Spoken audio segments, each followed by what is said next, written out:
For the summer session. I'm Dr. Brazier, and I want to welcome you to the class. I just wanted to touch base with you really quick. We're starting next week, so I'm really excited to see everybody, and I think we're going to have a lot of fun this semester. Now, the class does go by a bit fast. We have 6 weeks to learn the entirety of Anatomy and Physiology 1. Now, Anatomy and Physiology are some of my most favorite classes to teach because I think it gives you a really good idea if you're interested to go farther in biology or if you're interested in medicine or nursing or any of those other things. It kind of gives you an idea or the introductory basis of those professions, all of them, right? Now, in order to do really well in anatomy and physiology, it does require that you have some previous knowledge in general biology. Now, it's not a requirement that you have taken general biology before. It's a recommended prereq, right? And so if you haven't taken biology in the past couple years, if you've taken biology in high school the past couple of years, you're going to be fine. If you've taken intro bio in the past couple of years, you're going to be absolutely fine. If it's been a while, though, realize that the first few weeks or the first week is going to feel like a whirlwind because we essentially are just doing a review. It's stuff you should already know coming into this class. So yes, it's going to feel overwhelming. And it is important that you learn all those concepts because we're going to, basically when we get into the physiology part later, which is how things work in the body, the anatomy is just, hey, can you, this is this, just kind of give an idea of, pardon me, the names of things. Physiology is what I like, and that's talking about how things work. In order to be able to talk about how things work, you have to understand some key concepts. For instance, when you're talking about how the body regulates water in certain locations, for instance, inside or outside the cell.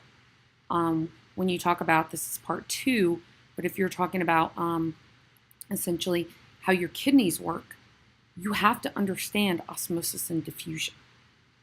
And so with that in mind, I never want to tell anybody that they should, not take the class or drop. But I'm always very cognizant to warn people that if you don't have those skills or that knowledge, you are going to have to work a little bit harder to keep up than the people that do. It's just the way that it goes.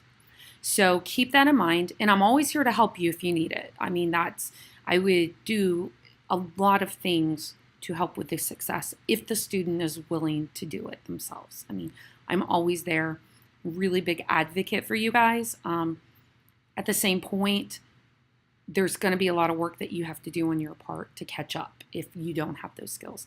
But it's not impossible. I've seen students do it all the time. They just have to make that commitment. And to realize that this is a science course, we're doing it in 6 weeks. If you were taking this over a regular 16-week fall or spring semester, you would be meeting with me 6 hours a week if we were doing this face-to-face. That would be 3 hours of lecture and 3 hours of lab. Now, if you are taking it in, say, half a semester course, that's 8 weeks.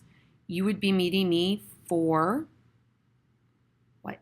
3 times 4, 12 hours a week. So that would be 3 hours a day, 6 hours for lecture, 6 hours for lab. Hopefully you're getting the point that if you take this in a 6-week class, you would be meeting with me 4 to 5 hours a day, 4 days a week. Yes, it's a lot of time.